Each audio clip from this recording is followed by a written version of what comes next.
O longa-metragem Um Filme de Cinema estreia essa semana e o cineasta Tiago Mendonça e o ator Carlos Francisco contam detalhes sobre a produção.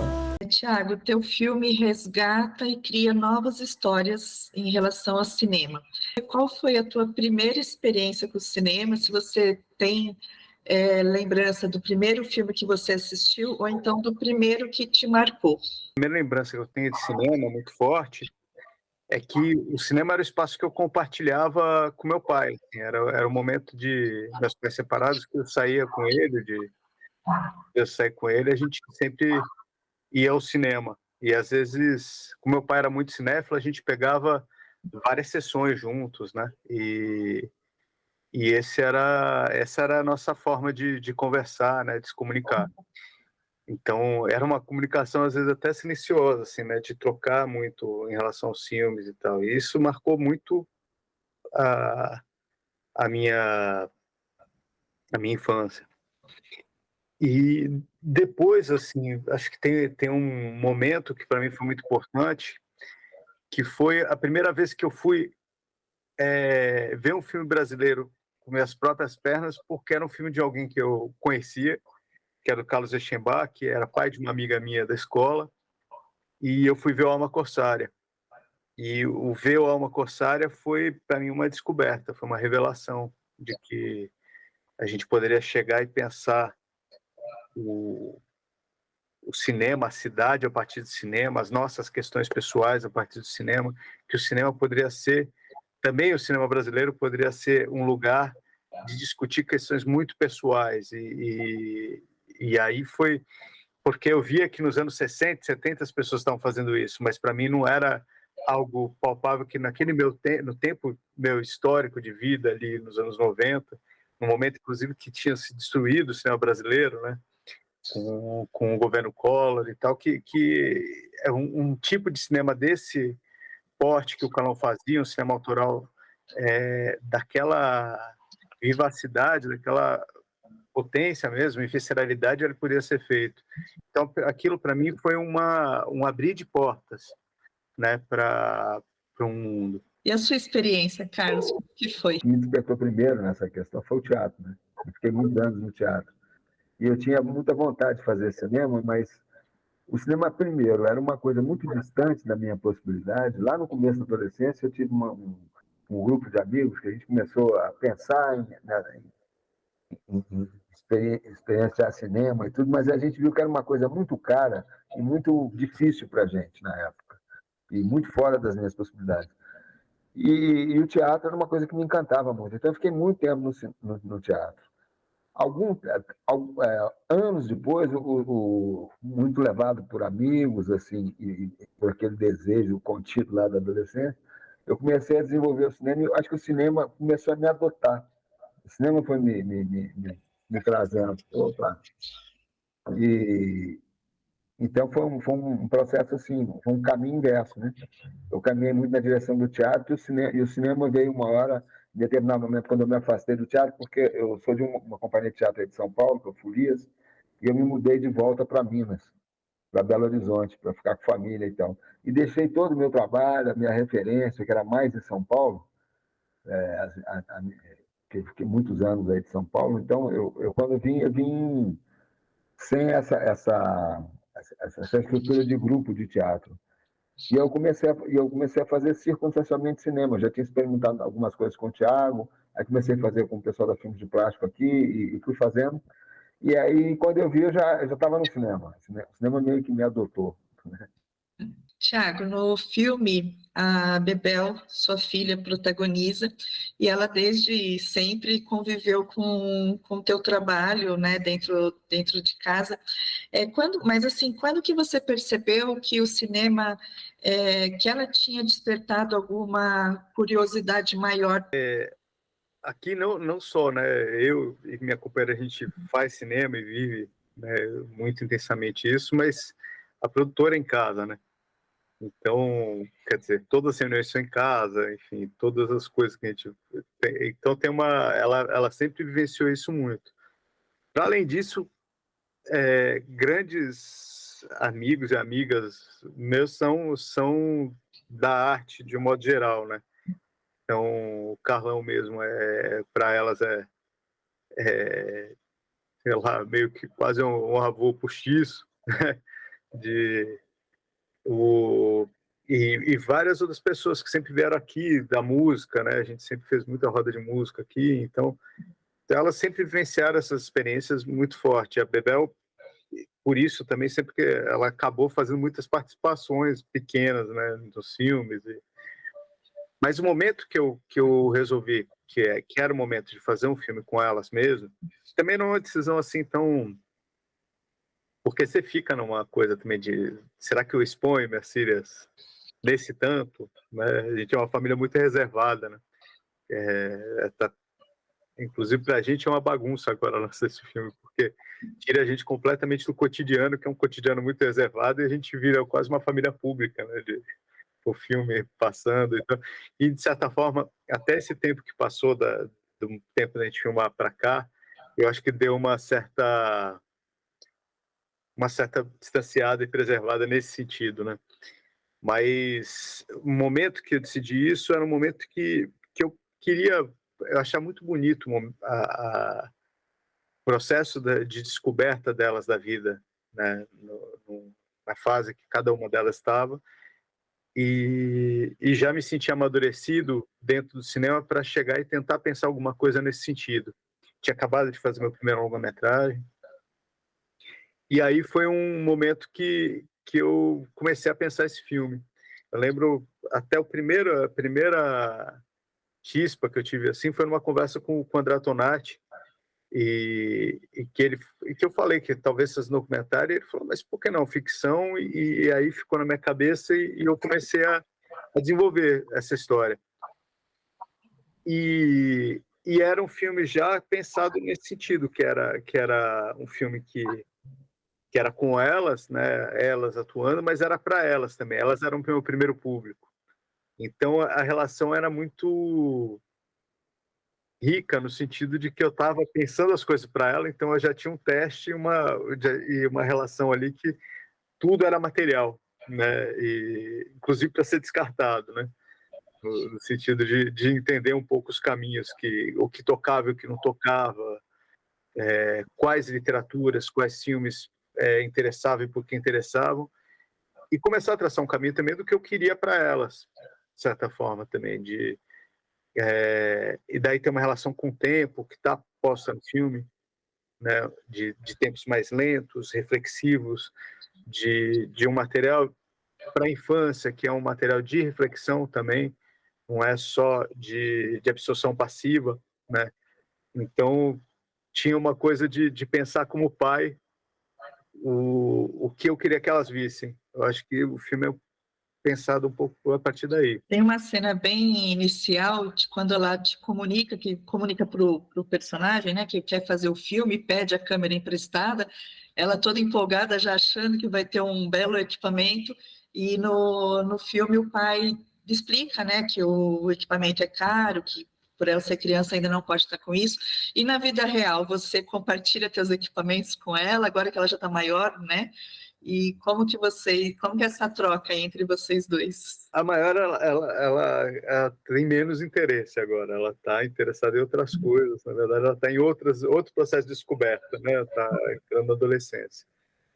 Mas a Isa, que é minha mais nova, que agora vai fazer 11 agora, ela está com essa coisa né, com a câmera, sempre com a câmera na mão. Ontem teve a pré-estreia, ela ficou entrevistando as pessoas da pré-estreia.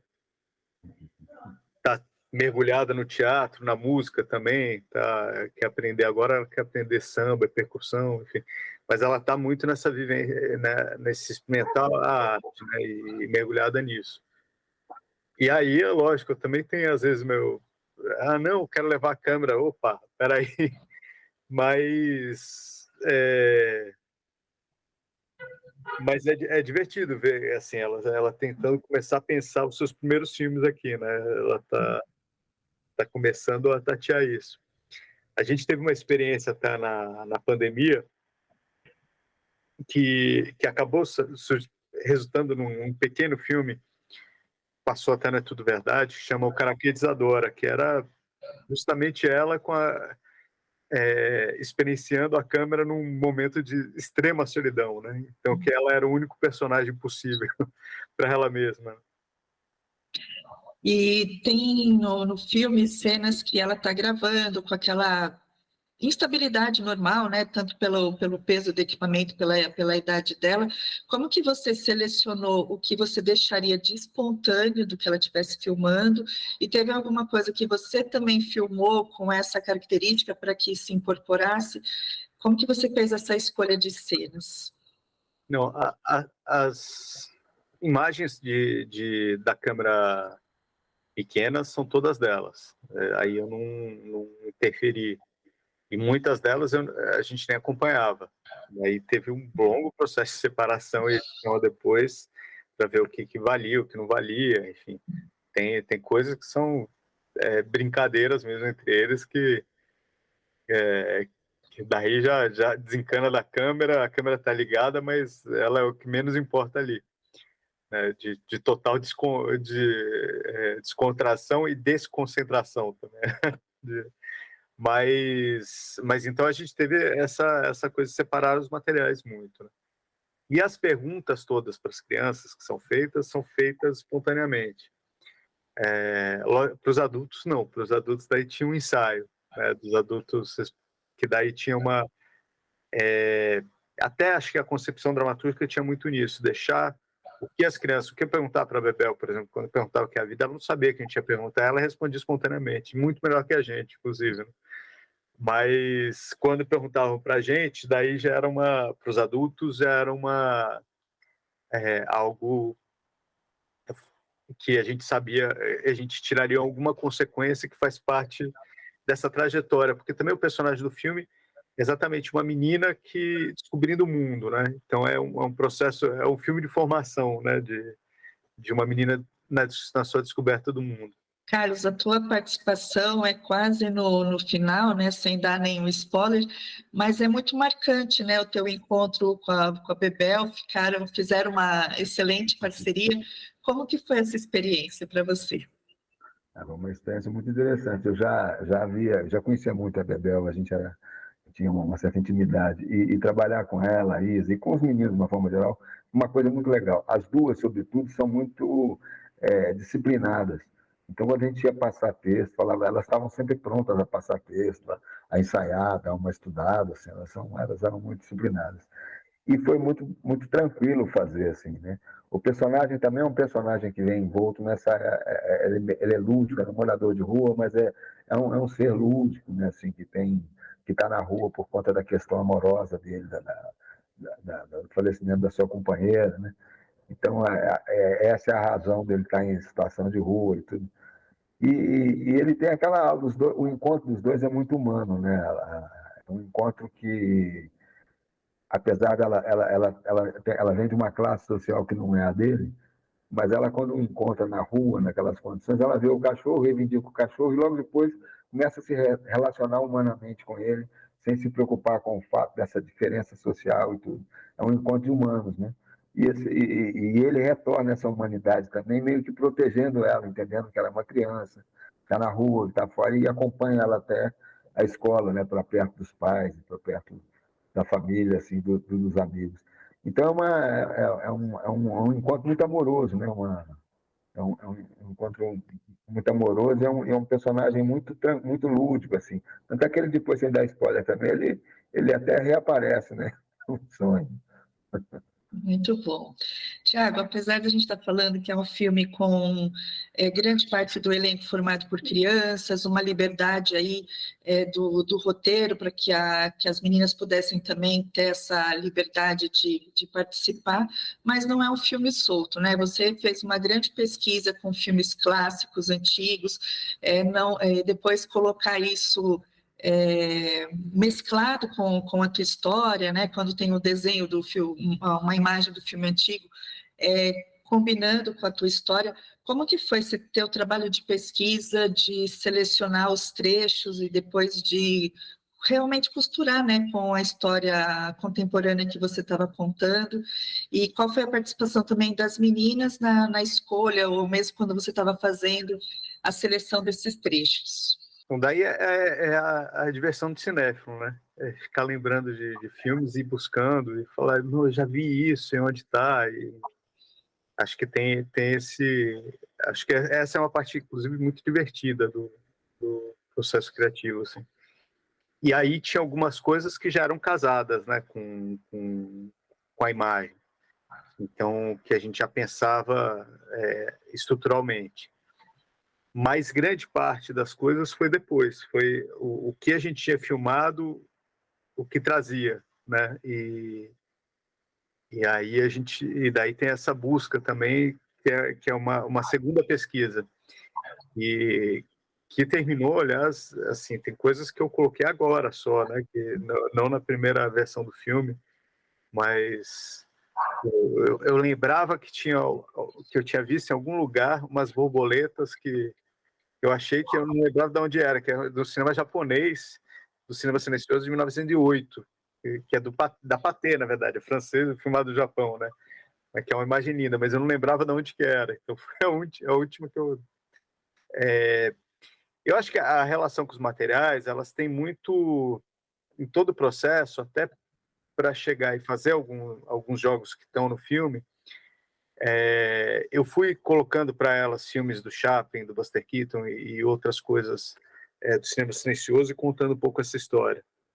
E então era um pouco também como elas estabeleciam a relação com os materiais. Isso me inspirava um pouco a busca. Por outro lado, tem coisas que o próprio filme delas, como é que seria e tal, tem muito a ver com improviso. Né? Tem coisas que eu coloquei, por a Múmia,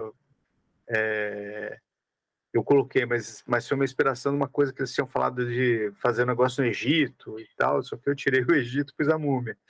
Então, tinha coisas assim, mas que a gente ia trabalhar a partir dos materiais deles. Né? E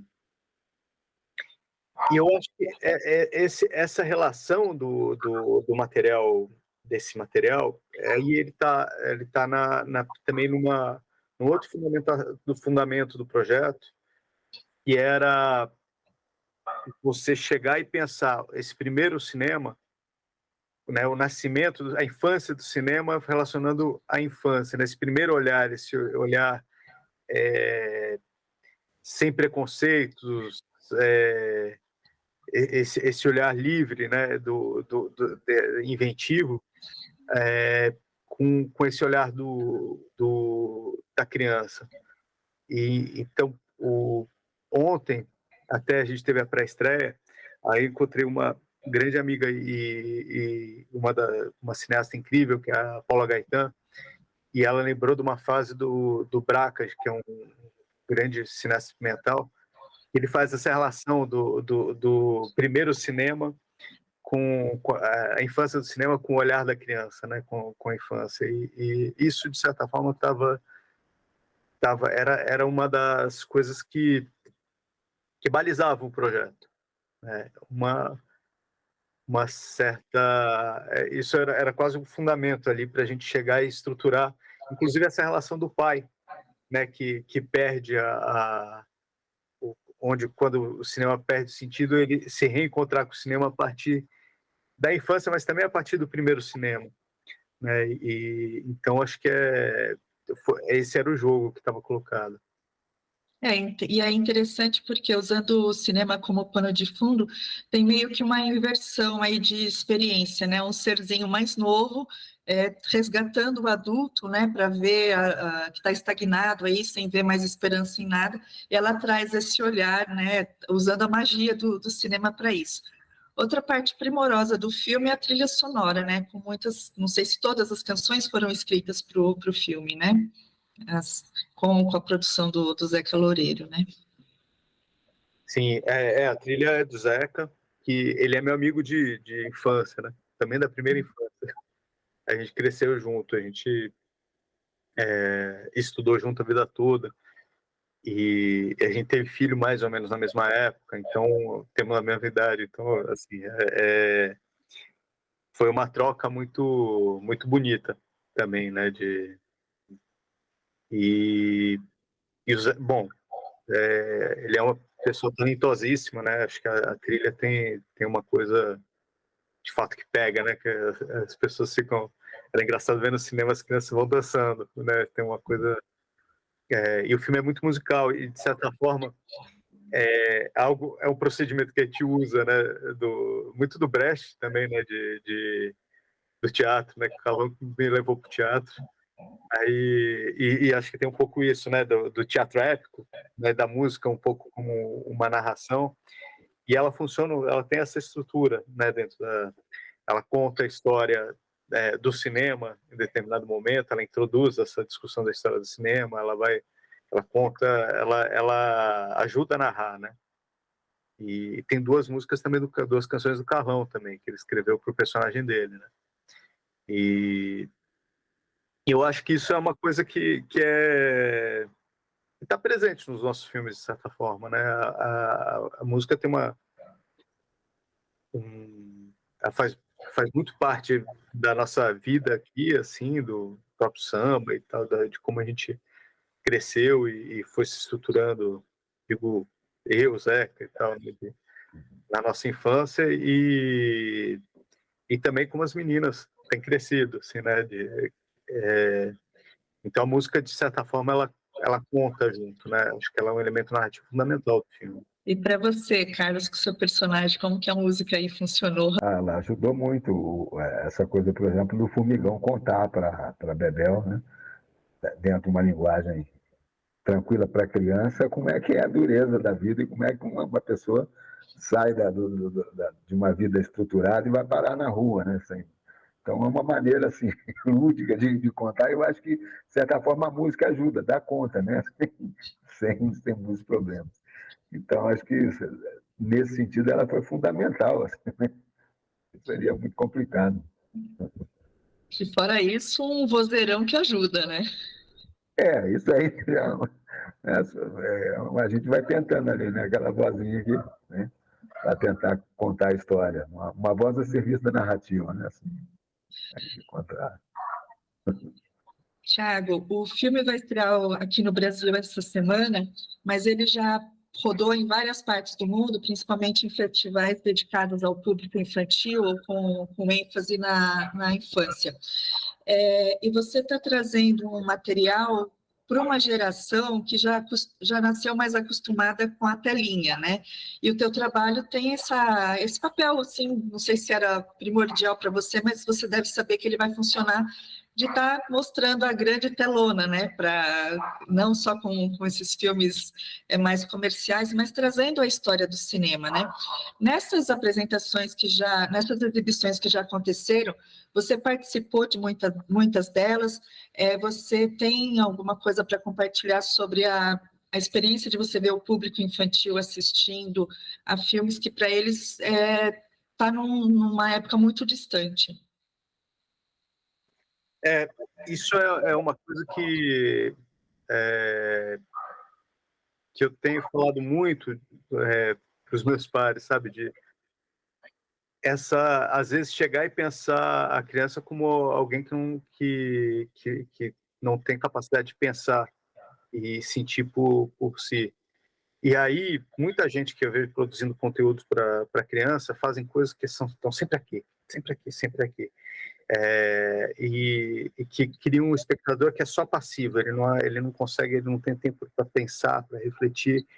A gente já pensou o filme em outro tempo, e é impressionante como as crianças ficam, né? Ontem Cine Sesc lotadíssimo, assim, tava, até o café estava cheio, ali não tinha mais lugar, assim, e muita gente para fora, então, assim, quer dizer, as pessoas se interessarem em assistir, e as crianças ficaram, né, todas, assim, uma coisa... Gostaram muito do filme. E acho porque toca em outro lugar, e a gente aprendeu a amar o cinema a partir disso. Tem um dos filmes que inspiraram muito o filme visualmente, que é o Balão Vermelho, que é um filme francês, né, final dos anos 60, final dos anos 50, que era justamente isso, era um outro tempo, uma outra relação, e uma relação visual com as coisas, né? E a gente buscou um pouco isso no filme. Eu acho que o público tem correspondido muito, e algumas experiências muito bonitas também. Por exemplo, tem um festival que ele passou na Índia, que era um festival para crianças, que eram exibidas assim, para milhares, centenas de crianças de cada vez. Assim. Eu vi algumas imagens do festival, é uma coisa maravilhosa. A gente ganhou até prêmio de melhor filme nesse festival, e eu fiquei imaginando como é que eles faziam para chegar e contar o que estava acontecendo ali para aquele bando de crianças, né, numa língua estrangeira, e para as crianças ficarem e continuarem. Esse eu acho que é o poder do cinema também, né, da gente conseguir se comunicar com lugares tão distantes. Estava comentando hoje com o Carlão, né, eu mostrei para elas, nessa época que a gente está fazendo o filme, um filme que eu adoro, que chama O Balão Branco, do Jawad Panahi, que é um diretor iraniano, e é uma menininha que quer comprar um peixe dourado, e fica brigando com os pais, e ela vai andando pelas ruas de Teherã, e as meninas, elas, mesmo a Isa, inclusive, nem entendia, não conseguia ler a legenda, não entendia o que a menina estava falando, mas ficava fascinada com o filme, por conta das expressões da menina e da experiência que ela via ali, visual mesmo, que levava ela. E num outro tempo, uma outra, né, naquele tempo do Panahi mesmo, né, de um cinema imersivo iraniano. Então, eu acho que a gente não pode chegar e privar as crianças de ter essa experiência, né? Então, eu acho que mais do que possibilitar, é a gente pensar o que a gente está privando as crianças nessa primeira infância, quando a gente não oferece mais isso para elas. Porque isso faz parte, né, de um desenvolvimento muito importante, não desfazendo de todas as tecnologias. E a gente, inclusive, está criando o TikTok do filme, o Instagram do filme, o site do filme, para que os professores da rede pública e privada possam interagir com as crianças, olhando a história do cinema e pensando na história do cinema, criando, inclusive, conteúdos didáticos, né, para o site.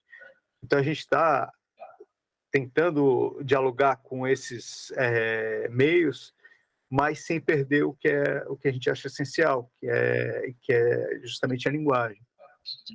E você, como educador, tem também essa preocupação, né, de estar tornando acessível esse conhecimento com esse olhar mesmo para as crianças.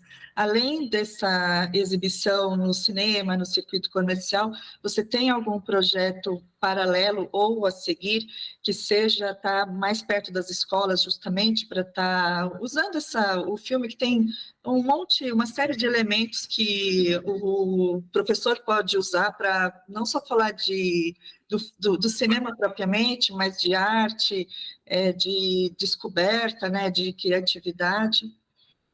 Sim, a nossa ideia, inclusive, é criar nesse site elementos para que lógico, sempre que puder, vou estar disponível para ir em escolas, isso eu faço já, né? Então,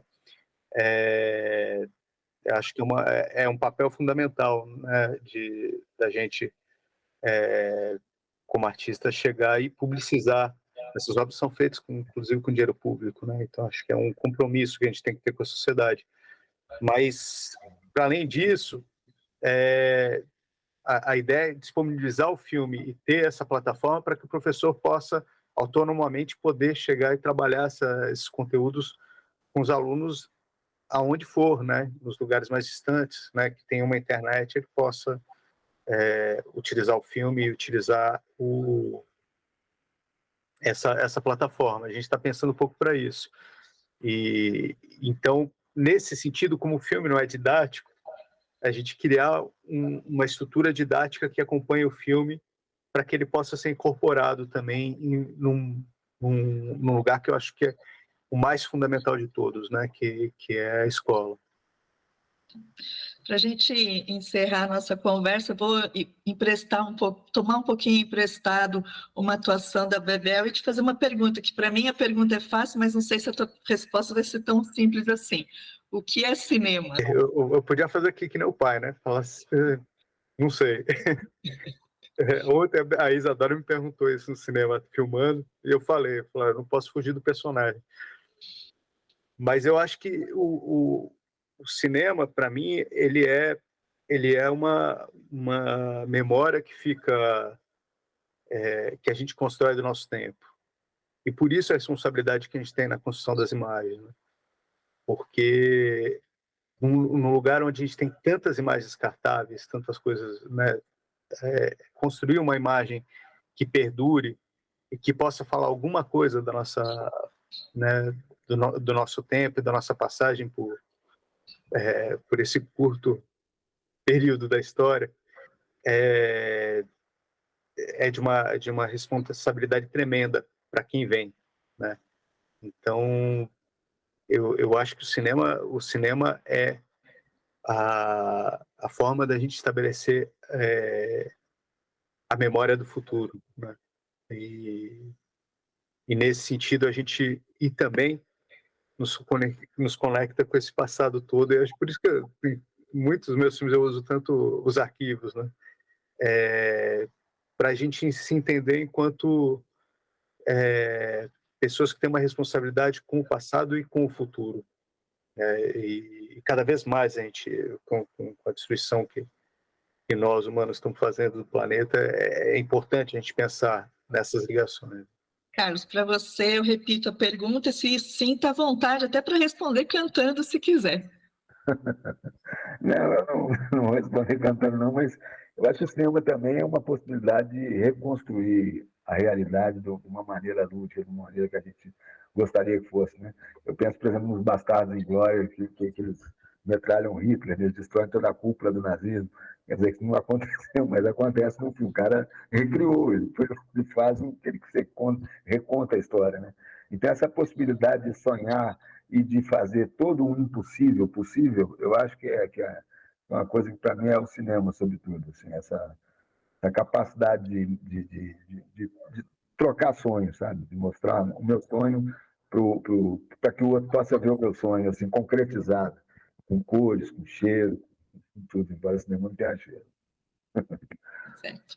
A gente comentou que o filme tem esse lado infantil, mas é um filme para todas as idades, né? É bacana para quem gosta de cinema, vai se identificar com uma história aí muito bem contada. É uma obra muito bacana, né? De uma maneira lúdica, leve, muito bem construída.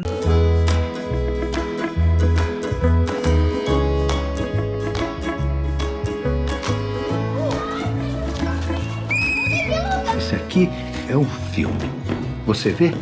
Uma fotografia depois da outra dão a impressão de movimento.